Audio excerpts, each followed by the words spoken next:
Welcome back to Retro Rebound. In today's video, surprise, come on, we're talking about Dragon Ball again. 3 videos in a row, baby. This is me showing some restraint. There are still many Dragon Ball games I could dive into, but this should complete the trifecta that I personally wanted to do. For those of you who are into Dragon Ball content, we have done a lot recently. We just did a retrospective on all of the Budokai games, so if you like those compared to the Budokai Tenkaichi games we're talking about today, we have that available for you. I also played for the first time ever Dragon Ball Z Infinite World, one of the lesser known Dragon Ball titles, and as someone who's played a good amount of them, I was really pleased with what I saw, although my god is that game hard. So if you want a deep dive on that, go ahead and check it out, but I appreciate all of you tolerating the amount of Dragon Ball output here. I know we like to switch it up a lot on Retro Rebound, but I am such a Dragon Ball diehard that I was thrilled to take the opportunity with the new movie dropping to do some retrospectives on my definition of Blockbuster. Like all these games that I'm talking about throughout these last 2 videos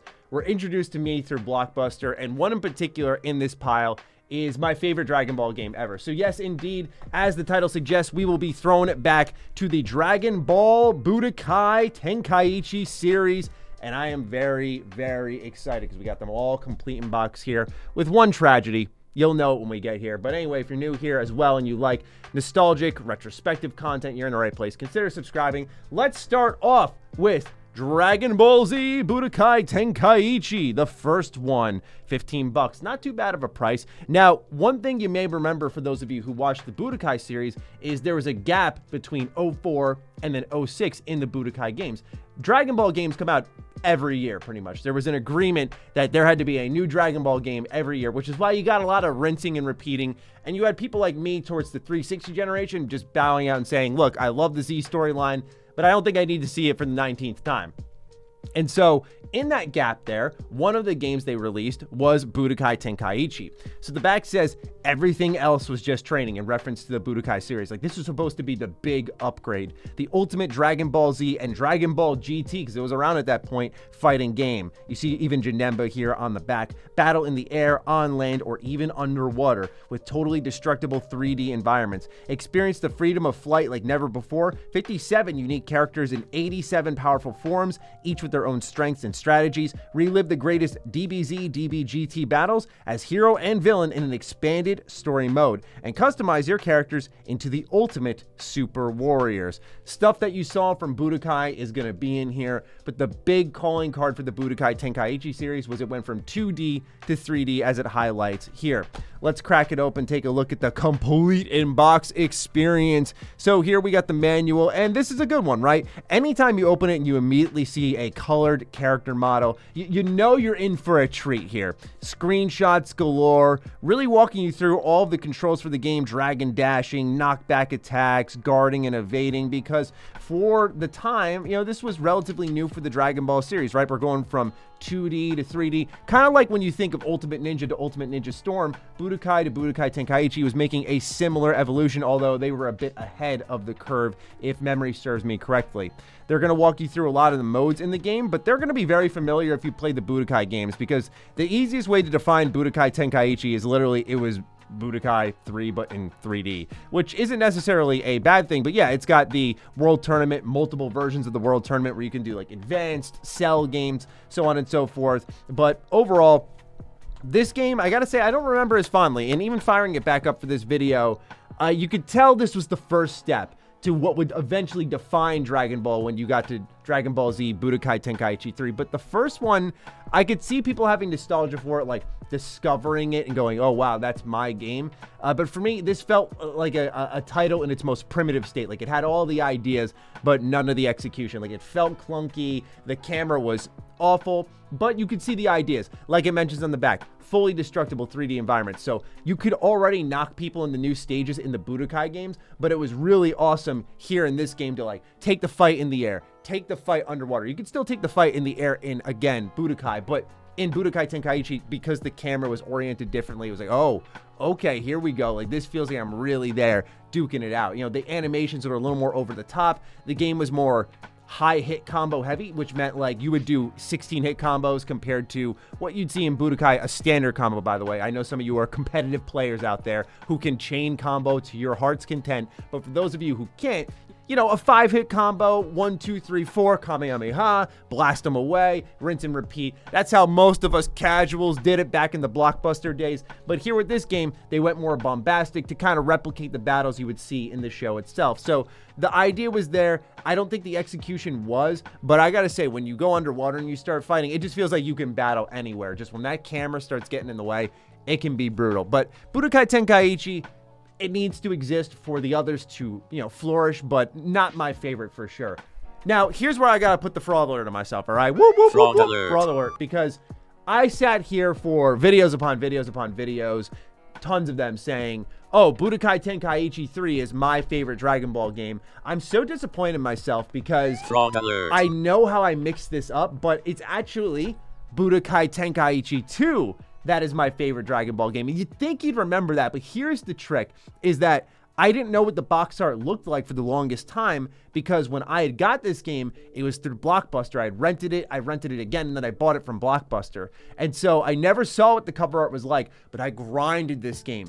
And I'm wondering, how did I cross wires with Budokai Tenkaichi 3? It's because I did have that one physically. My friend had lent it to me, let me borrow it. This is not his copy, by the way, okay? I'm not some thief. Although I have done that in the past. I stole my friend's copy of Fallout 3 and I traded into GameStop. I was not a great person in middle school. I don't take a lot of pride in my young, rebellious days. So don't judge me if you knew me back then. But anyway, I did have Budokai Tenkaichi 3. I had that physically. So I think I thought of the cover art and then the game I thought it was and mixed those two up.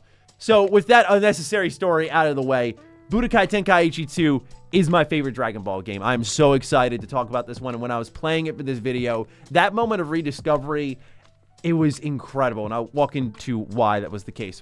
So, the back says, the most explosive fighting game ever. Unleash the power of more than 120 DBZ heroes and villains, more playable characters than any other fighting game from Dragon Ball Z, and Dragon Ball GT.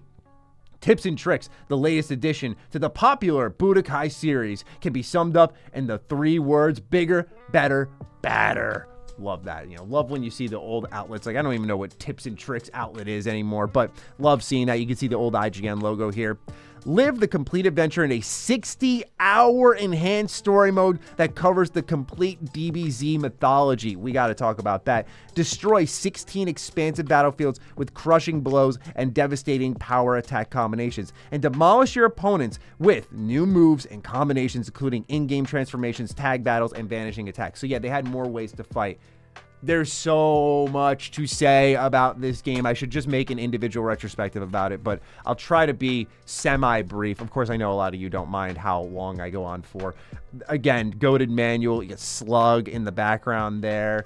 Yes, just the art. I mean, of course, this game, my favorite Dragon Ball game, has to have the fire manual. You still see similar walkthroughs about the moves you can do, the knockback attack, the guarding and evading, just like you did in the first Tenkaichi game. But yeah, even Yajirobe makes the cut, and then Super 13, Android 13's there.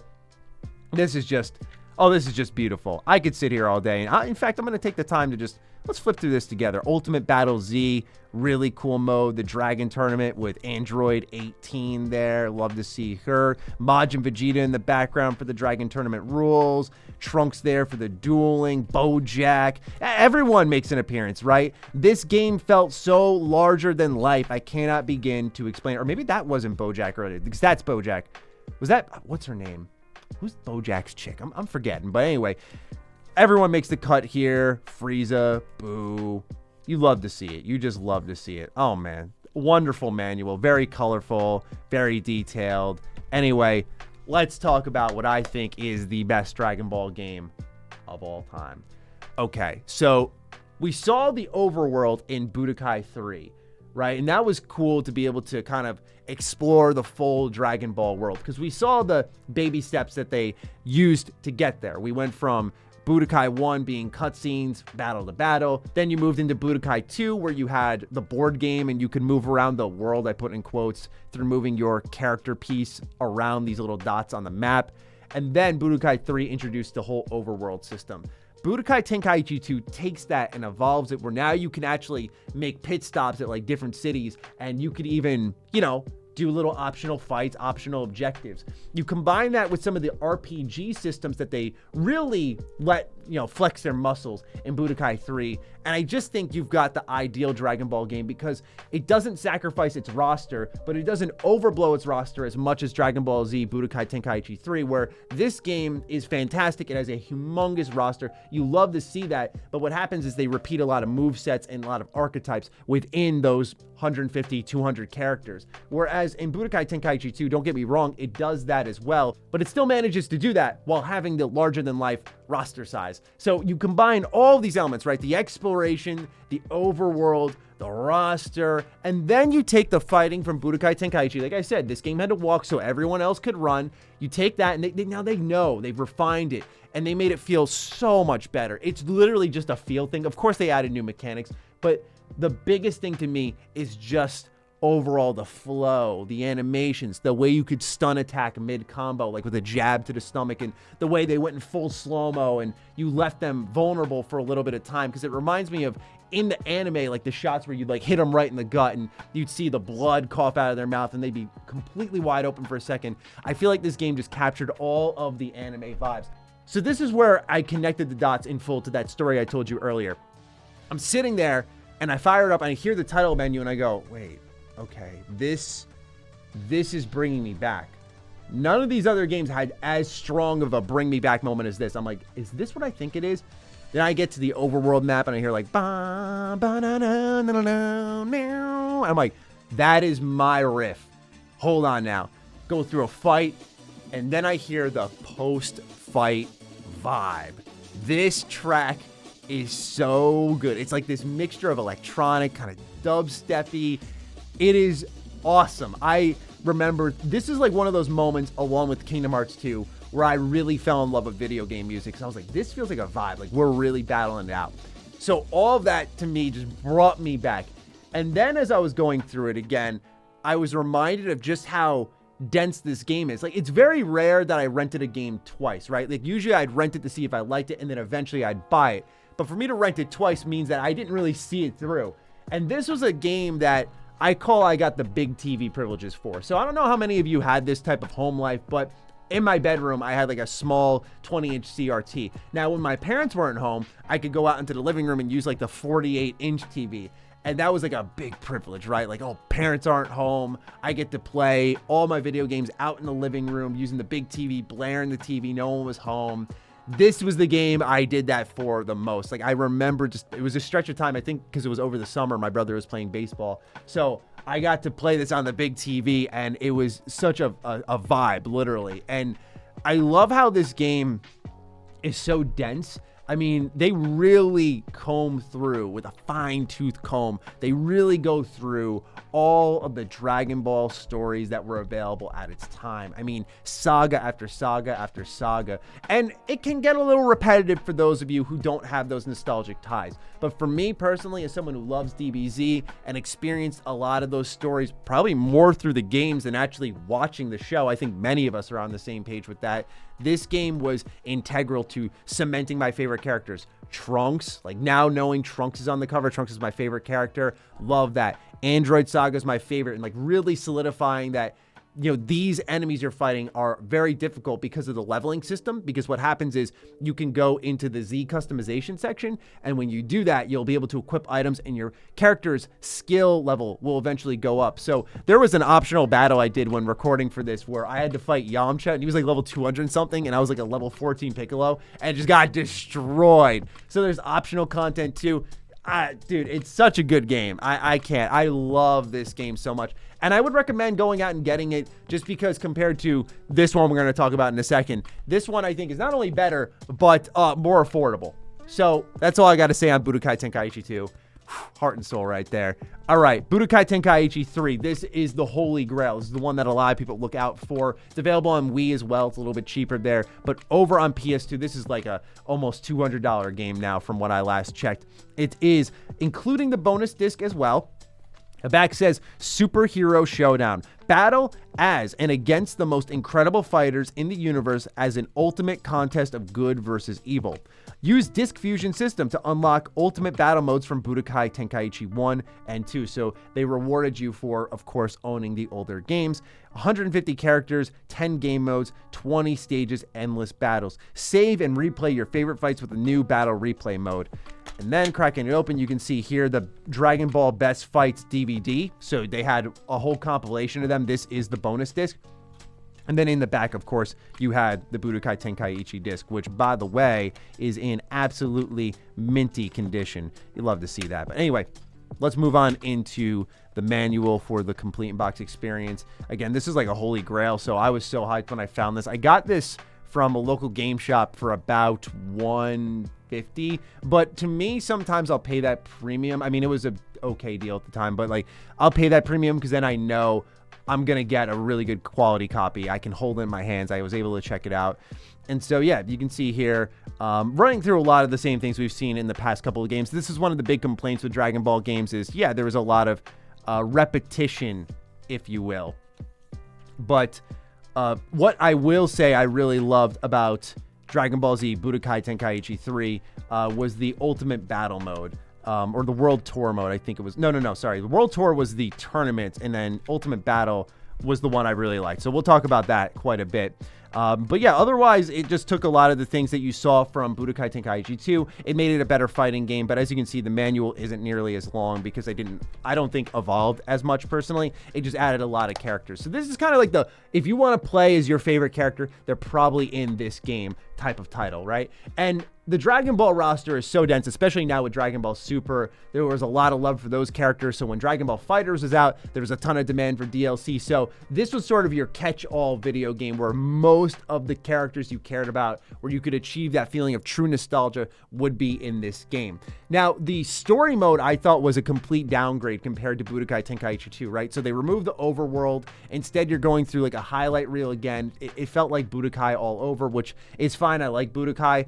But at the end of the day, I thought when you had the overworld, like, we need to keep something like that. So they walked away from it. They made that mode kind of feel less important. But what they did do, what I thought was right, was the Ultimate Battle mode. I thought this was really cool because it was almost an RPG-ified text adventure with actual Dragon Ball fights. What you would do is like pick a character and you would have 10 days to roam the planet. So you could wander, you could train, you could rest. And as you did certain things, you would gather points.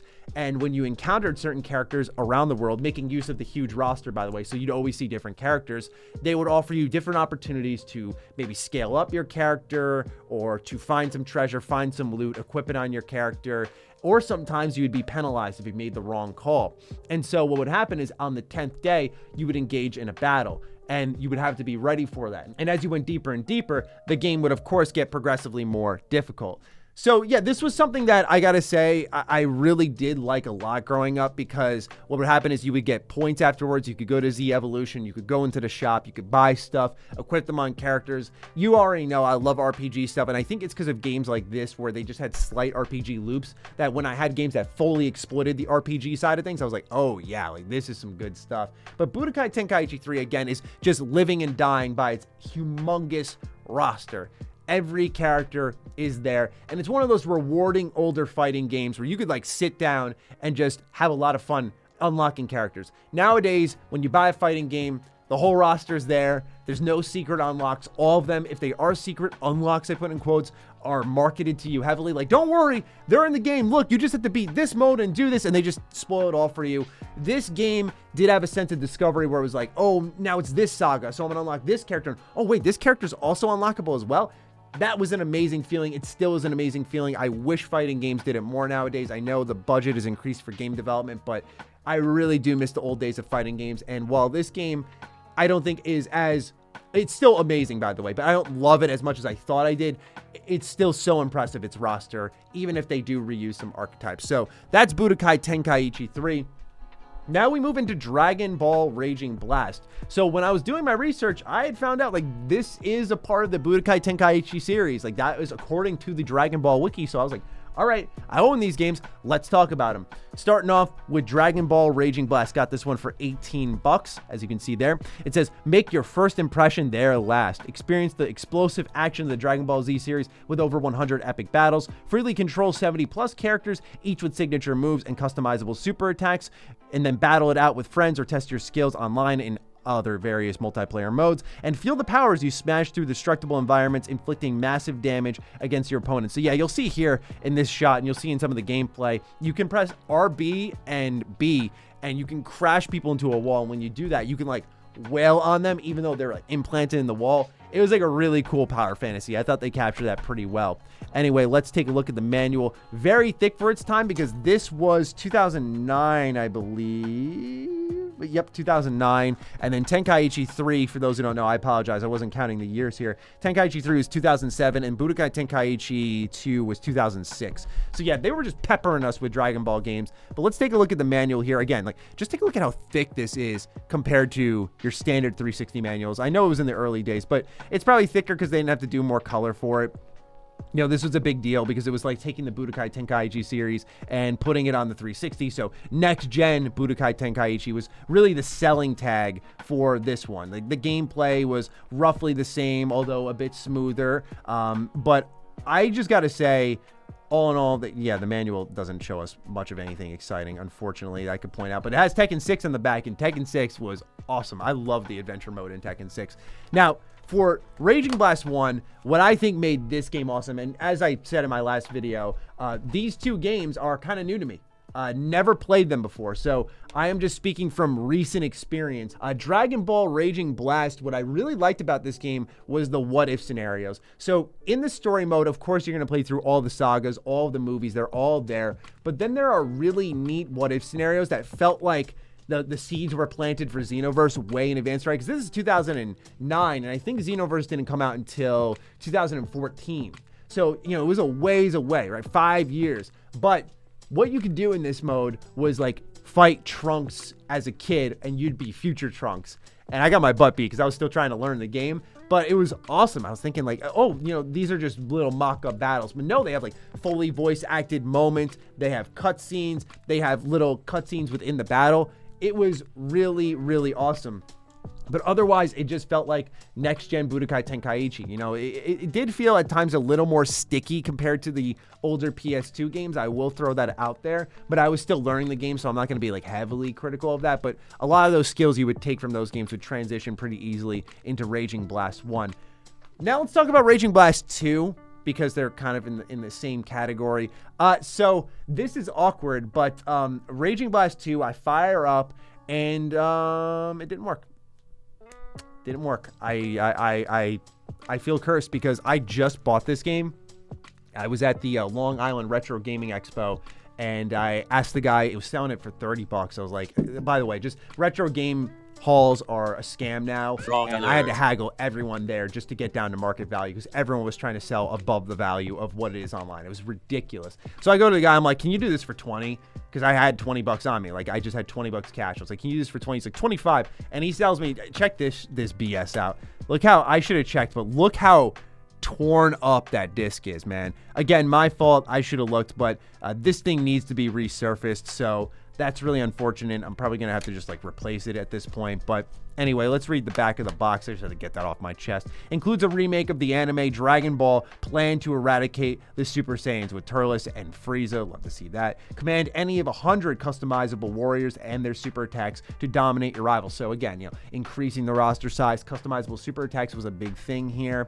Test your skills in the all-new Galaxy mode featuring over 400 battles, or fight it out online to prove you have what it takes to be #1, and feel the destructive power of your bone-crushing blows in large-scale destructible environments. So you'll notice outside of the Galaxy mode, like, not much has changed, which is why when I looked it up online, I went, okay, I kind of don't have anything new I probably would have had to say. I, of course, always like to lay my hands on the game regardless, but Galaxy mode was really the new thing to talk about here. And they tried to shake it up where it wasn't just the story again. It was just every character had their own Galaxy mode. And it reminded me a little bit of Super Dragon Ball Heroes World Mission on the Switch and PC. I somehow put 80 hours into that game. Again, my Dragon Ball fanboyism just carries me very far in these games because that was a very flawed auto fighter. And we'll talk auto fighters later. Fret not. There's one Tenkaichi game that, boy, oh, I can't wait to get into. But yeah, the Galaxy mode just had like nodes that you would go from fight to fight to fight, and you would battle that with all your friends, and it was cool. You know, if you wanted to just explore the roster and gradually complete them,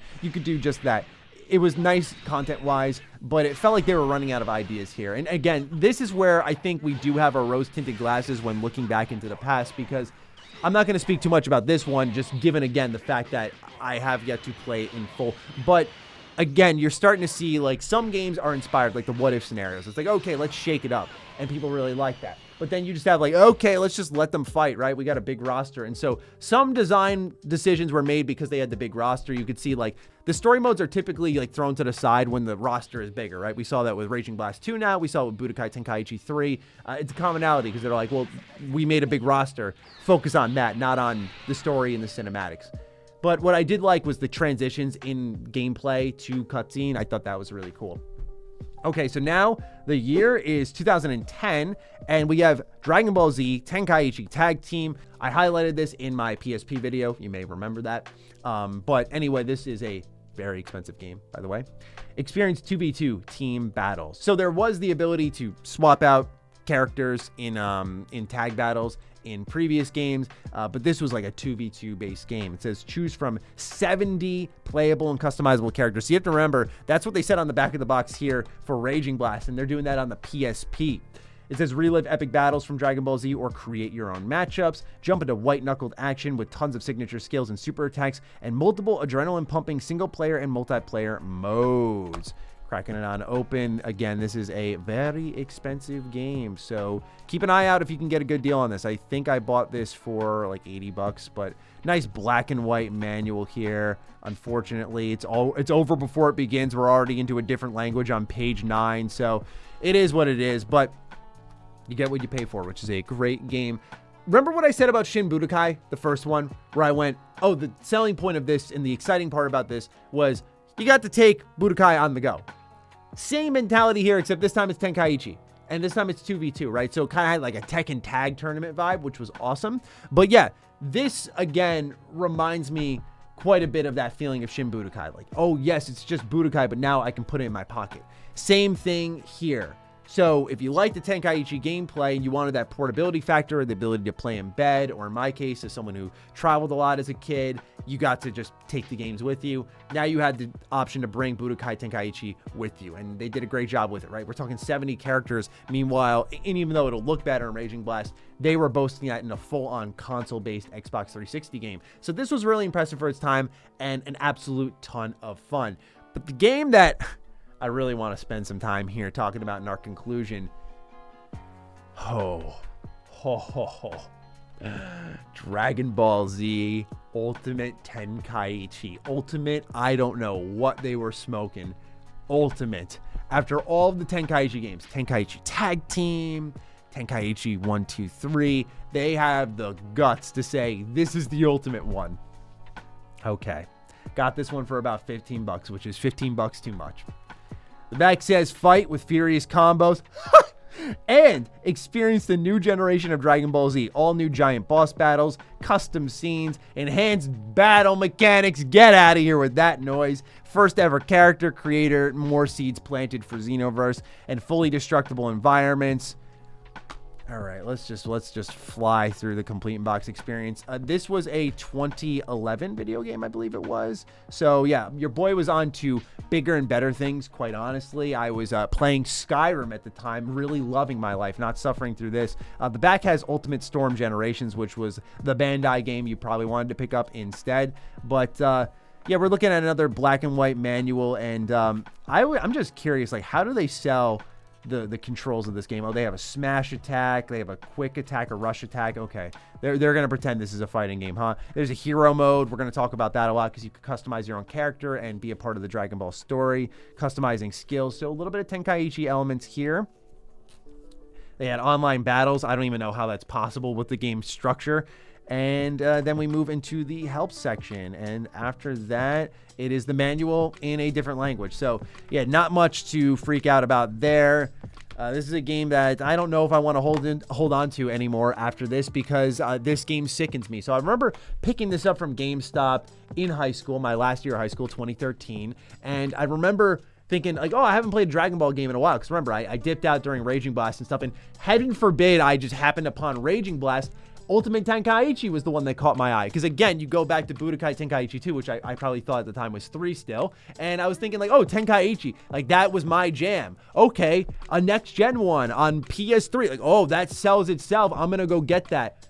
Oh, Lord, if I could just walk through and stop myself, I would in a heartbeat. Because this game is so woefully bad. And going back to capture gameplay, I was reminded just how absolutely terrible it is. So why is it bad? Let me get some good stuff out there first. This game looks awesome, like graphically, presentation-wise. Like when you're watching the gameplay, this is a fun game to watch. Like the actual fighting looks, keyword, listen to my words, looks good. Everything about this game looks good. But when you play it, it is awful. So a lot of people complained about in the Budokai Tenkaichi series and in Raging Blast about spam, right? It's funny. They didn't change the Budokai formula, even though everyone did 1, 2, 3, 4, Kamehameha. 1, 2, 3, 4, Kamehameha. Didn't matter then, but now it matters now, where they made one of the dumbest design decisions I've seen in a video game. I don't know how in a fighting game they let it get this far. They put a rock, paper, scissors mechanic within the combo system. So what happens is when you land your first attack, it's 1, 2, 3, 4, 5. And then once you land that 5th hit, you have an option. In this case, on PlayStation, square, triangle. Which one are you going to hit? You pick one. Hopefully your opponent doesn't pick the other. Yes, really. It's not that you caught them and you could just fight them there and you could combo them up. It's 1, 2, 3, 4, 5, square or triangle. It's like, okay, I'm going to press square. Let's say they press triangle. My combo goes through. Now they are locked in. No getting out. They are locked in to like a 25 to 30 hit combo. Yes, really. Yes. Now let's say 1, 2, 3, 4, 5. I hit square again. They hit square again. They counterattack me. Now they're on the offensive. It's unbelievable. It's unbelievable. It's not like you're playing a chess match here. You're just playing rock, paper, scissors in the middle of a fighting game, which is supposed to be all entirely skill-based. Look, I'm team no spam. Like, there's a reason why I had a lot of issues with Injustice, Gods Among Us, because I thought that game was great as a fighter, but the online community ruined that game because of the online spam, the endless projectile spam. I hear you, but my God, is this not a solution to 3D fighting games with power spams? You know, there's more you could do, like balancing the game, but this is where, again, Dragon Ball being a series that, you know, had to have a game out every year, that extra time that was probably required, they couldn't do it. So again, it may look good, it may have excellent presentation, but it plays terribly. So there's 2 modes here. There is the story mode, which again could have been awesome. Could have been so awesome, because like they have one big fight as sort of these sagas. So when, say, you're fighting as Android 17 against Piccolo, and then Cell shows up, and he's not perfect Cell yet, and you start fighting as Android 17, and then you switch out and Piccolo's fighting, then Piccolo loses the battle, so 17 steps in, then 16 steps in, then TN steps in, right? Everyone's fighting against Cell, and they're not doing it like in the older Tenkaichi games, and the older Budokai games, where it's like, okay, you won with TN, next fight. Okay, you won with Piccolo, next fight. And you're going through 1,000,001 loading screens throughout all of this. No, in this game, it's all one continuous battle. That's where they got it right. Like, okay, the presentation and the flow here is right. Like, everyone's hopping in and out of the battles. But it's the combo system that is literally terrible, and it is the most mindless fighter a person could play nowadays. It is bad. And it's so sad because, again, this game could have been great. So that's the story mode, right? Like a more bombastic, well-designed in the terms of how fights were executed story, but the actual fighting itself is a snooze fest, because when you're fighting enemies that are tougher than you, which is the entire Dragon Ball series, right? Like, you're fighting enemies that are more powerful than you and gradually scaling your power up. So when you're fighting Cell as TN, you're running those rinse and repeat rock, paper, scissors combos over and over and over and over and over and over again. That's not an exaggeration. You're just going to keep doing it over and over. And eventually that presentation loses its luster. It sucks, man. But then there's hero mode where you think, okay, now we're getting somewhere. So you get a character creator, another seed planted here for Xenoverse, as I said earlier. You get to put yourself in the Dragon Ball storyline and fly around the overworld. Okay, Budokai Tenkaichi 2 vibes. Okay, nice. But then the fighting starts up again. And you have to fight big great apes, which are like the poor man's version of fighting summons in Naruto Ultimate Ninja Storm. It's like, what were we thinking here, Bandai? What were we thinking here? They just tried to take what Ultimate Ninja Storm is doing so well and missed the mark so bad. Like, when we talk about worst games of all time, I don't know how Ultimate Tenkaichi has not come up often. I hear no one talking about it, and it blows my mind. I think it's because just Dragon Ball rinsed and repeated so much that for a lot of people, it was like Madden. It was like FIFA. It was like NHL. Oh, it was just our game for the year. So whatever. This was just a bad game for the year. But like the test of time that this game tries to stand fails woefully. Avoid at all costs. Anyway, ladies and gentlemen, this is every Budokai Tenkaichi game available on the market. I hope you enjoyed these retrospectives, both Budokai and Budokai Tenkaichi, and I'm looking forward to seeing your thoughts down below. Which one did you like the most? Which one did you play the most? Please do fire away. And with that, I'll catch all of you in the next Retro Rebound. Peace out. Fraud alert.